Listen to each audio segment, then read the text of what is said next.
Assalamualaikum warahmatullahi wabarakatuh. Alhamdulillahirabbil alamin.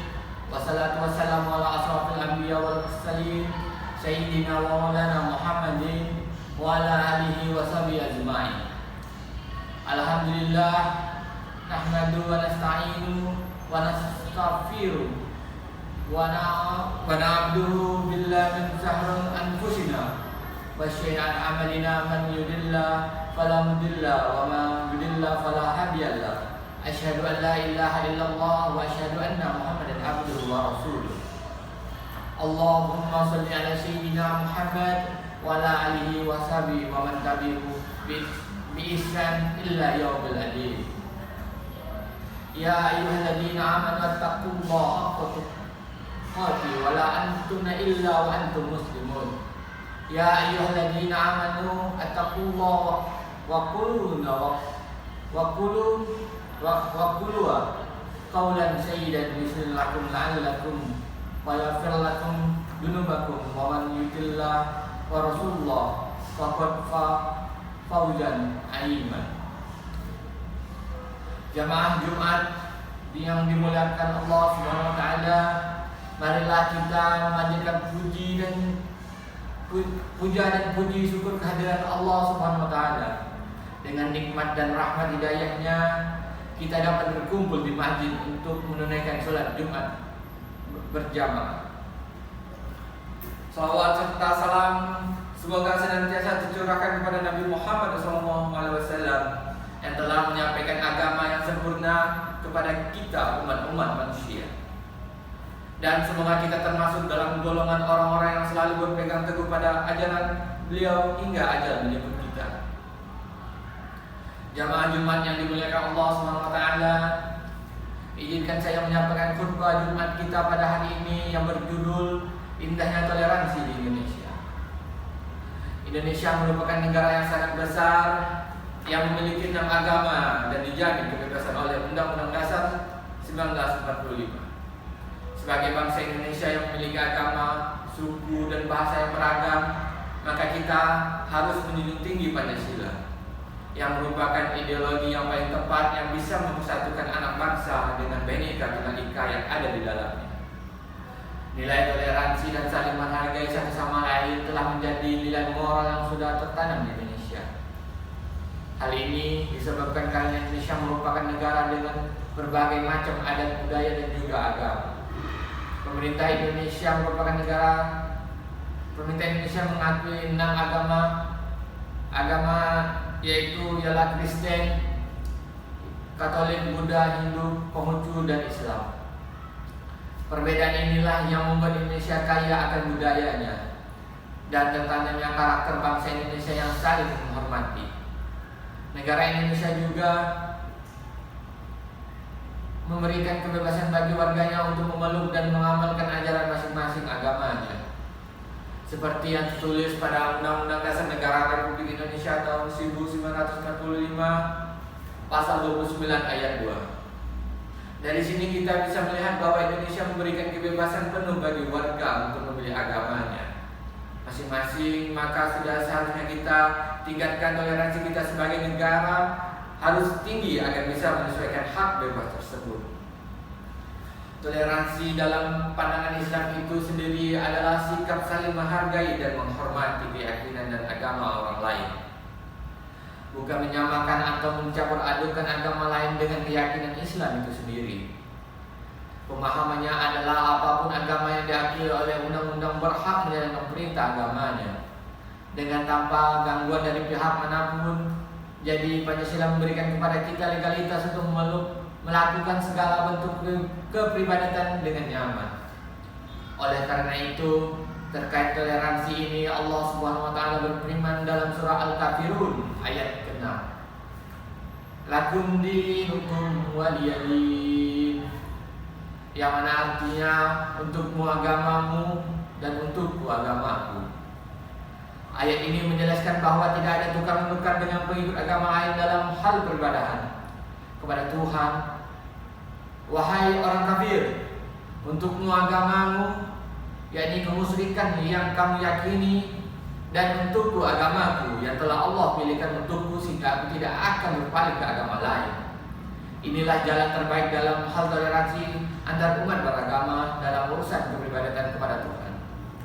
Kemudian dalam surah Al-Baqarah juga disebutkan tentang peringatan untuk melepaskan fanatisme apapun, baik itu fanatisme agama, kesukuan, dan sebagainya. Toleransi akan susah tercapai. Toleransi dalam Islam haruslah seiring dengan kebenaran. Jika toleransi ini mencederai nilai-nilai kebenaran, bertentangan dengan akidah dan keyakinan nilai kemanusiaan, atau menzalimi kelompok lain, toleransi itu menjadi batal dan tidak boleh dilakukan Islam dan tidak boleh dilakukan. Islam mengajarkan umatnya untuk tidak memaksa seorang pun untuk memeluk agama Islam. Islam adalah agama yang jelas dan gamblang tentang sesuai ajaran dan bukti kebenarannya, sehingga tidak perlu memaksakan seseorang untuk masuk ke dalamnya. Orang yang mendapat hidayah, terbuka, lapang dadanya, dan terang mata hati, pasti akan masuk Islam dengan bukti yang kuat. Dalam tafsir Ibnu Katsir menyebutkan bahwa, dan barang siapa yang buta mata hatinya dan tertutup penglihatan dan pendengarannya, maka tidak layak baginya masuk Islam dengan terpaksa. Islam mengajarkan agar umat muslim berbuat baik kepada kaum kufar selama mereka sama-sama berbuat baik dan tidak memusuhi umat Islam selama tidak melanggar ajaran dan ketentuan agama Islam. Sikap toleransi tentu sangat dianjurkan bagi umat Islam yang beragama. Apabila umat beragama tidak memiliki sikap tersebut, maka akan timbul diskriminasi kaum mayoritas terhadap kaum minoritas. Kaum yang dianggap kecil akan ditindas baik secara fisik maupun non fisik.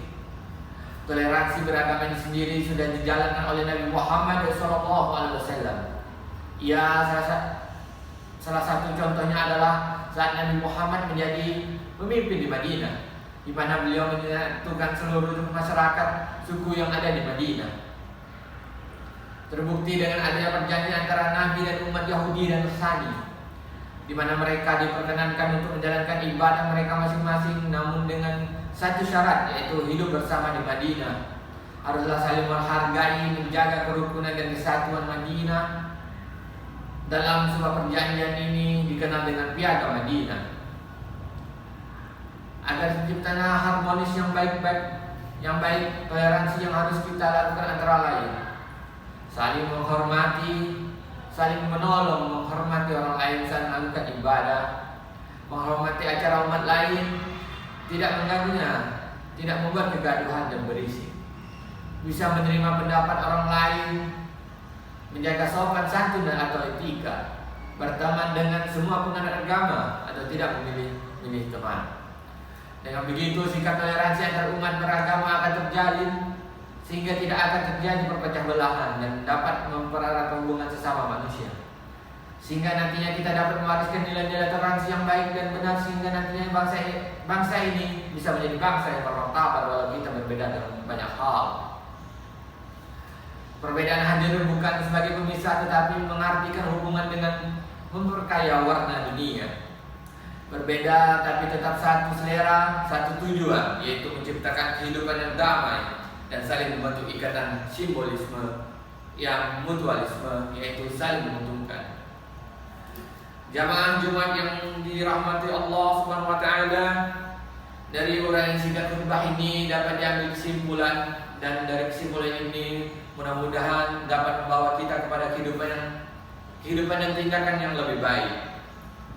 Maka ditariklah sebuah kesimpulan, yaitu Islam memerintahkan kepada umatnya untuk saling menjaga rasa dan toleransi dalam menjalankan ajaran agamanya masing-masing. Allah Subhanahu wa taala sengaja menciptakan manusia berbilang bangsa dan suku hanya untuk menguji, mampukah manusia untuk hidup rukun dan damai penuh kasih sayang di dalam mencari kebenaran di sisinya, serta sikap toleransi yang kita lakukan akan menciptakan bahtera kehidupan yang damai dan penuh keharmonisan. Barakallahu wa lakum fil Qur'anil Azim wa nafa'ani wa ilaikum bima fihi min alai wa drul hakim. wattaqabbal min wa minkum tilawah innahu alaihi salimu. Aqul qawli hada wastaghfirul azim li wa lakum fastaghfiru innahu wal ghafurur rahim.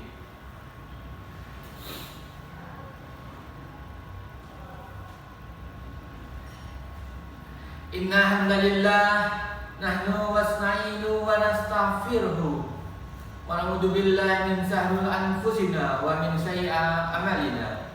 Man yuhdihillahu fala mudilla wa man yudlil fala hadiya. Wa asyhadu an la ilaha illallah wa asyhadu anna Muhammadan abduhu wa rasuluh. Wa salawat wa salam ala Muhammad wa ala alihi wa sahbihi. Amma ba'du. Jamaah, mari kita mulai sekarang menanamkan sikap saling menghormati dan menghargai antar sesama. Kita tahu bahwa air dan minyak tidak pernah bersatu, namun kita tahu juga walaupun tidak pernah bersatu, mereka tetap bisa berdampingan. Ada kehangatan di setiap perbedaan. Demikian khutbah yang dapat saya sampaikan hari ini. Semoga khutbah ini dapat bermanfaat bagi kita semua umat Islam, dan semoga kita dimasukkan ke dalam golongan hamba Allah yang soleh. Allahumma inni a'udzubika min ahdab jahannam wa min ahdab al-qabr wa min fitnah al-maya wal mamat wa min fitnah al-masyi al-dajjal. Inna Allah wa malaikatahu yusalluna 'alan nabi ya ayyuhalladzina amanu sallu 'alaihi wa sallimu tasliman. Allahumma shalli 'ala Muhammad wa 'ala Muhammad. Wa radiyallahu ta'ala kun sahabat Rasulullah ajma'in. Allahumma aghfir lil muslimin wal muslimat wal muslimin wal mu'minat al-ahya minhum wal amwat. Allahumma arina haqqa haqqa warzuqna ittiba'ah wa arina al-batil batilan warzuqna dinabah. Rabbana hab lana min azwajina wa dhurriyyatina qurrata a'yun waj'alna lil muttaqina imama. Rabbana atina fid dunya hasanah wa fil akhirati hasanah wa qina adzabannar. Subhana rabbika rabbil izzati amma yasifun. Wassalamu ala mursalin walhamdulillahi rabbil alamin. Assalamualaikum warahmatullahi wabarakatuh. Hakimus salam.